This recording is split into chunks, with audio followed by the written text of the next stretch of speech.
Dota 2 and League of Legends are two of the biggest MOBA games in the world. Because of this, these games are often compared to each other in almost every aspect. Character design, art style, monetization, esports, fan service, you name it. But one of the key differences between the two is how they treat one of the core aspects of MOBA games. Well, most MOBA games. Gold. It is one of the most impactful resources in MOBAs. In both games, gold can be used to buy items to either increase your character's power or provide added utility.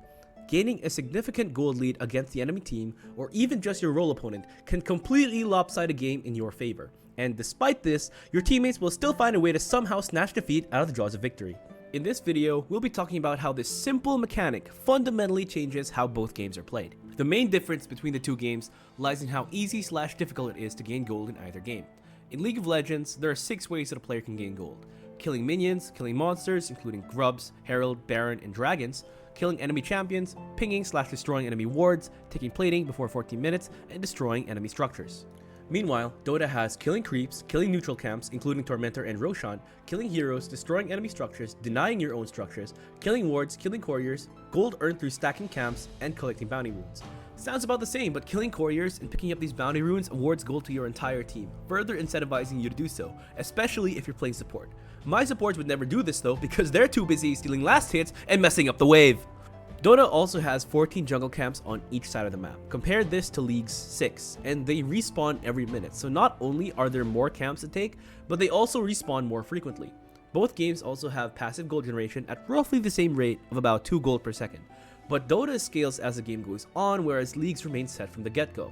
As you can see, Dota simply has more means of generating gold, especially in recent years where things like the Tormentor and the Flag Bearer Greep have been introduced to the game. And this makes sense.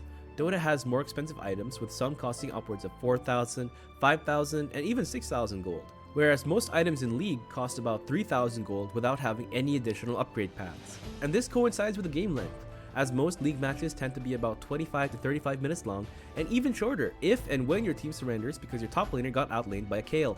This difference in gold availability completely changes how both games are typically played out. In both games, the laning phase is the only time you're really guaranteed to be able to sit in a lane and collect farm. But because there are fewer ways to earn gold in League, every single bit of CS you can get just becomes that much more valuable. So please, for the love of God, stop missing cannon minion. Laning phase kills are incredibly valuable in League. This isn't just because you get a nice chunk of golden XP, but once you kill an opponent, it takes about 30 seconds plus their death timer for them to walk of shame back to lane, and that's where you can farm golden tower plates while the enemy contemplates their life choices. In fact, certain heroes are designed to get ahead in the laning stage, as they're useless when drawing even or from behind, like Riven and Teemo. That's why if you're playing jungler, I highly suggest you camp the lane against these heroes and turn the rest of the game into 4v5 instead of trying to gank the enemy LeBlanc and not even getting her flash. Meanwhile in Dota, laning stage kills aren't as crucial. Oh, what's that? I died in lane? Doesn't matter, I'll just TP back to lane for free and minimize the gold and experience I lose. And as long as I don't die too often, no lead is completely insurmountable. Does that mean that you should just play the laning stage like you have a death wish? Of course not, because unlike in League, Dota has a mechanic where you lose a portion of your gold on death. However, there's one key skill that you need to master to gain a significant gold advantage during the laning phase, and that's wave manipulation. Winning lane, and with it, a gold lead in both games usually comes down to who can manage the wave better. Depending on your character, you either want to be in one of two positions: bringing the wave as close to your tower as possible without the tower attacking it so you can comfortably farm without risk of getting ganked, or shoveling the wave as far in as possible to get turret plating, chip damage, or give yourself a roaming opportunity. Or pick Singed or Axe and proxy like a bitch. In any case, by doing these effectively, you're denying the enemy gold by staying safe from a gank or forcing the opponent to lose CS to their own tower, which is why you'll see pros put so much emphasis on their laning fundamentals. Now here's where things get tricky. League has fairly easy to understand wave manipulation tactics. You need to have a minion disadvantage to reliably freeze lane and match the enemy shoving with your own skills. You also need to make sure that the wave isn't under your tower, so your opponent can't get plating, or have the wave bounce back to their side of the map. Meanwhile, over in the land of a game with an actually decent client, Dota players have access to 2 other key tools to manipulate the wave. Denying creeps, which is killing your own minions as they're about to die to ensure that the enemy gets less XP and 0 gold, and camp pulling, which is to have a nearby neutral camp attack your wave to both deny resources and disrupt the wave state. I would actually argue that between the two games, laning is actually so much harder in League, simply because if your opponent has already managed to kill you twice, freezes the wave, and has the tools to zone you off, Where else are you supposed to get gold? You're just forced to pray for a gank from a jungler who's too busy dying to an invade. Meanwhile in Dota, if you're against a completely cancerous lane duo like God forbid CM and Viper, while you're playing something like a Mars and Earthshaker, you have a lot more options. You can block their pull camp with a ward, pull their hard camp to disrupt the wave, say fuck it and gank their mid SF, what's he gonna do, raise? And you can always sack the lane and start jungling. Sure, it's not an ideal laning phase, but at least you'll get something. Dota also has the unique mechanic of stacking jungle camps to generate more gold and increase farming efficiency for your team. By pulling a camp at just the right time, you're able to allow another camp to spawn at the same location without killing the previous one. This will make your jungle look like modern day America's housing system, the difference being that the jungle creeps actually have money. And whoever gets these stacks will be injected by the dopamine rush of the sweet sound of clanging coins. If you didn't play the lane right because A, your lane mate sucks, B, your jungler sucks, or C, your mid laner sucks, then you're likely playing from behind, and that's okay, because gold can then play a pivotal role in the most dopamine-inducing scenario that keeps our stupid little monkey brains requeuing for matches in this godforsaken genre: comebacks. Winning a close game is one thing, but coming back from a match where you were so far behind early on, but through a series of good plays, and let's be real, a few misplays from the enemy, managed to come back is the best feeling any mobile player can get.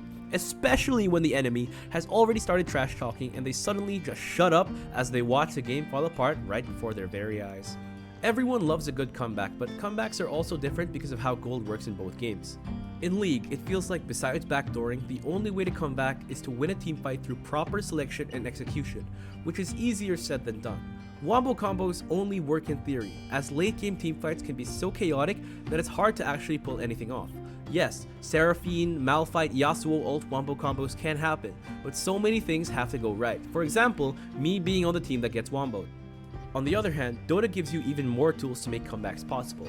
With proper macro play, you can ensure that you won't be too far behind in terms of gold, by farming neutral stacks, using smoke ganks, securing small objectives like bounty runes, and more.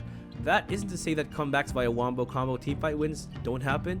In fact, they happen quite often, but Dota lets you use gold to buy the tools necessary to make these comebacks happen, like blink daggers, force staves, Yule scepters, sentry wards, and perhaps the biggest comeback tool, buyback. The power of capitalism knows no bounds, as with enough gold, you can buy yourself back from the dead and return to the fight ASAP.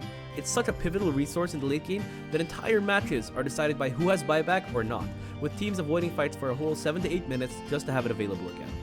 Both games also have a kill streak system, and they work pretty similarly. If a player gets multiple kills in a single life, they accumulate a bounty that increases with every kill until a certain threshold, and whoever kills that player claims the target's shutdown gold, which usually happens to be my support. Thanks, Yumi. But any League player will tell you that after a certain point, and if your team simply gets outdrafted and doesn't have the built-in tools to deal with a certain champion, you just won't have the resources necessary to kill that hero in the late game. Like, if you have a no-stun lineup against a Fedmaster Yi. If the opponent knows how to keep a lead, some League games are just over. That's why I would argue that the inclusion of the surrender option isn't just about appeasing the player base, but an intentional part of the game's design. Not every game is going to be winnable, the same way that some games feel like they're just too easy. Realistically speaking though, snowballs and comebacks only happen in the minority of games. I would say that matchmaking pits players against equally skilled opponents, and most lanes would end up as complete stalemates. That is, if those lanes don't have an X factor, which happens to be the jungler and the position 4. As you likely already know, League has a dedicated jungler role. In a way, the jungler's main job is to generate gold for their team, through clearing camps, ganking lanes, and taking neutral objectives. Champions played in the jungle tend to be balanced around how well they can accomplish these tasks, like Nuno and Willump, Jarvan IV, and perhaps the most iconic jungler, Lee Sin. Dota's closest alternative is the position 4, the soft support or playmaking support, which is often tasked with getting just enough farm to buy impactful items like Blink Dagger and Force Staff to make plays around the map. Some examples include Earthshaker, Tusk, and Earth Spirit. Both of these roles have the job of impacting the game through making plays, particularly in the early game. A successful gank can generate a solid gold lead for your laner, especially if they're the ones claiming the kill. But the difference is that, in Dota, the playmakers are still supports. They're lower on the farm priority list than their hard carry, mid laner, and off laner, so they don't always have the freedom to clear camps like League's junglers. Compare this to League, where the camps are reserved solely for the jungler, especially in the early game, and taking them will be considered griefing and is usually met with your teammates running it down mid, though honestly, they'll do this anyway. While there are some junglers that can give up their farm and gank kills to their carries to funnel them even more resources, like Rel and Rammus, there are other junglers that are designed to carry from their ganks, like Hecarim, Kindred, and Graves. Not to mention that position 4 supports in Dota aren't always able to freely roam. They're still usually played as part of a dual lane, and not all off-lane heroes are designed to be able to be self-sufficient in 2v1 scenarios like many of League's top laners. Leaving lane at the wrong time can cost their teammate their life, especially against strong lane duos. This is in stark contrast to junglers, who are roaming around the map constantly, trying to find out how to best make gold through clearing, ganks, invades, or taking objectives. And while certain junglers in League can start ganking after clearing just a single camp, Boss 4 supports need time to reach their full potential, as these playmaking items can be quite expensive. Blink Dagger, Force Staff, and Yule Scepter, among other items, all cost over 2,000 gold, but my Witch Doctor will still find a way to rush Shadowblade. You might think that this is easy to achieve because of how abundant gold is in Dota, but the fact remains there's still a finite amount of gold on the map, and it would be better off in the hands of a carry so that they can hit their power spikes faster than the role opponent. Though both the jungler and the position 4 have a similar role of impact the game, it's interesting to look at how this changes relative to how available gold is in both games. If they're playing a few thousand hours in both games, I would say that League is a lot more punishing in terms of deaths. If you give up a few early deaths in League, the enemy will snowball, and unless you have an answer to them, you might as well surrender at 15. And honestly, that's how things should be. If you feed a kill, you made a mistake somehow, and you deserve to be punished for that mistake. In other words, if you're bad, you should feel bad, which motivates you to get even better. What if it's just one of those games where the jungler keeps camping your lane even after 3 to 4 deaths? What counterplay do you even have if you get tower dove and your team can't capitalize? That's why I like Dota's approach to gold, as it gives you a lot more agency. I never felt like a game was completely unwinnable, even after a horrible 0-5 start. I think Valve and Riot have made two amazing MOBAs that, despite being in the same genre, have developed their own unique identity and playstyle.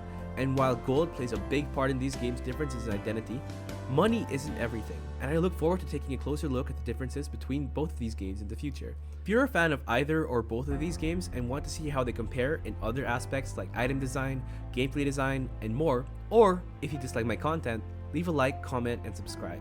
I would greatly appreciate any amount of support, and we'll be creating more videos like this in the future. Ace out.